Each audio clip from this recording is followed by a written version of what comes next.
నమస్తే, నా పేరు మధులత. నా ఛానల్ పేరు మధు నర్సాపురం యూట్యూబ్ ఛానల్. ఈరోజు మనము తిరుపతిలో ఉన్నటువంటి కపిలేశ్వర ఆలయం గురించి తెలుసుకుందామా. శేషాచల పర్వత పాదాన ఉన్న ఈ క్షేత్రంలో మనోహరమైన ప్రకృతి, అందమైన జలపాతాలు యాత్రికులను కట్టిపడేస్తాయి అనడంలో ఏమాత్రం అతిశయోక్తి లేదు. కపిల తీర్థానికి చేరుకోవడానికి ఆర్టీసీ బస్టాండ్ నుండి 2 కిలోమీటర్ల దూరం ఉంటుంది. బస్టాండ్ నుండి షేర్ ఆటోలు 20 రూపాయలు ఛార్జ్ చేస్తారు. నంది సర్కిల్ పక్కనే కుడివైపున కపిల తీర్థం ఉంటుంది. ఇక్కడ ఉన్న స్వామివారు కపిలేశ్వరుడు.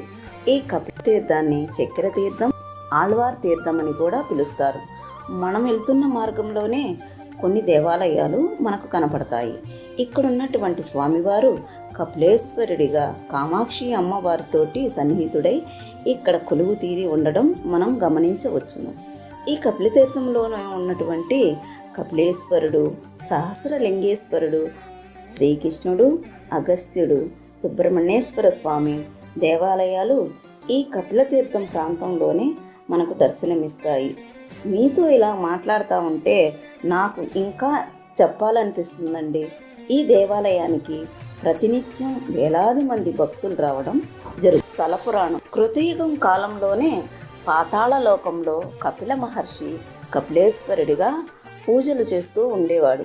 ఏదో ఒక కారణంగా స్వామివారు భూమిని చీల్చుకుంటూ పైకి రావడం జరిగింది. అంటే ఇప్పుడున్న కపిలతీర్థం స్వయంభూగా వెలిసినటువంటి కపిలేశ్వరుడు సాక్షాత్తు పరమశివుడు. ఇప్పుడు ఉన్న కలికాలంలోనే కపిల గోవులను పూజించడం వలన ఇక్కడ ఉన్నటువంటి స్వామివారికి కపిలేశ్వరుడిగా కపిలతీర్థంగా పేరు రావడం జరిగినది.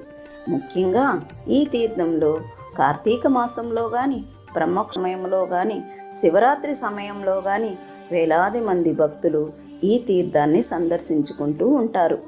అఖండమైనటువంటి పుణ్యంతో పాటు సకల సంపదలు కూడా కలుగుతాయని ఇక్కడ పండితులు చెబుతున్నారు. ఇక్కడున్నటువంటి కోనేరు 4 ప్రదేశాలలో ఆళ్వారులు సుదర్శన చక్రాలను ఏర్పాటు చేయడం జరిగింది. మీరు కూడా ఈ ఆలయాన్ని దర్శించుకొని ఆ స్వామివారు ఆశీస్సులు తీసుకుంటారని కోరుకుంటున్నాను.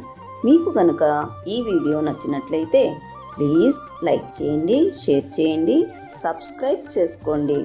నన్ను సపోర్ట్ చేయండి ఫ్రెండ్స్. మరొక వీడియోతో మీ ముందుంటాను. బాయ్ అండి.